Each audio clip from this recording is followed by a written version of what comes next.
हम अपनी जान के दुश्मनों को अपनी जान कहते हैं। मोहब्बत की इसी मिट्टी को हिंदुस्तान कहते हैं, हिंदुस्तान कहते हैं।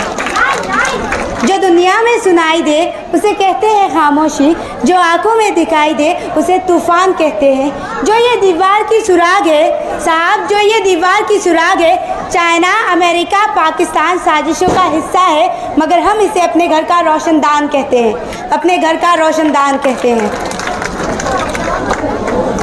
परम सम्मानीय मुख्य अतिथि, आदरणीय शिक्षकगण और मेरे प्यारे देशवासियों, आप सभी को स्वतंत्रता दिवस की हार्दिक शुभकामनाएं।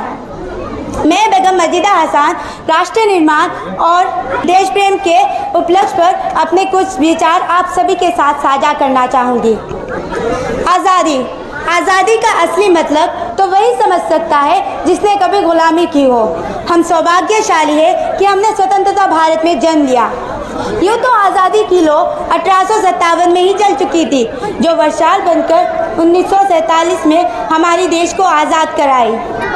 प्राचीन, मध्यकालीन और वर्तमान भारत के उदाहरणों से स्पष्ट करना चाहूँगी कि जब हम फिरंगियों के फेरे में फंस गए थे तो रंग दे बसंती झोले की एक आवाज़ पर टोलों के टोले उमड़ाते थे और वंदे मातरम की नारों से खून में आने वाला 5-5 डिग्री का तूफान अंग्रेजी शासकों के जड़ों में तूफान ला देता था।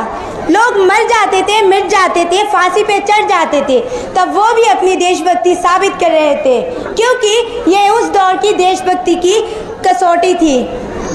उसके बाद पुलवामा, कारगिल और छत्तीसगढ़ के युद्धों में अपना सुहाग उजाड़ देने वाली औरत, जब घर के हालात कुछ यूँ हो जाया करते थे कि प्यार भी भरपूर गया, मांग का सिंदूर भी गया, नन्हे नौनिहालों की लंगोटियाँ चली गई, छोटी छोटी बच्चियों की चोटियाँ चली गई, बाप की कमाई गई, भाई की पढ़ाई गई, ऐसा एक विस्फोट हुआ कि पता ही नहीं चला, पूरे जिस्म की ही कई बूटियाँ चली गई। और आपके लिए तो एक आदमी बड़ा है साहब, पर मेरे घर की तो रोटियाँ चली गई, मेरे घर की तो रोटियाँ चली गई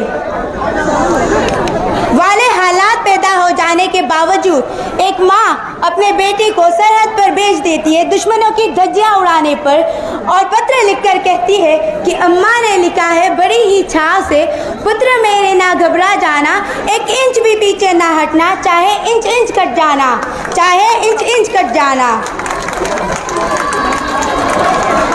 और इस तरह पूरा परिवार अपनी देशभक्ति साबित कर रहा होता है। देश लड़ जाने को कहता है, मिट जाने को, फांसी पे चढ़ जाने को कहता है।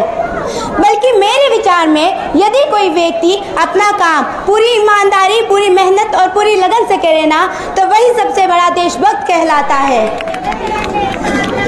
अपने परिवार, अपने समाज और अपने देश के लिए समर्पण का भाव है देशभक्ति, और हर देशद्रोही के जीवन में आने वाला तूफान है देशभक्ति, ताकि हर देशद्रोही ये समझ सके कि अगर तू परिंदा है तो ये आसमान तेरा है, और अगर तू दरिंदा है तो ये शमशान तेरा है। Thank you so much.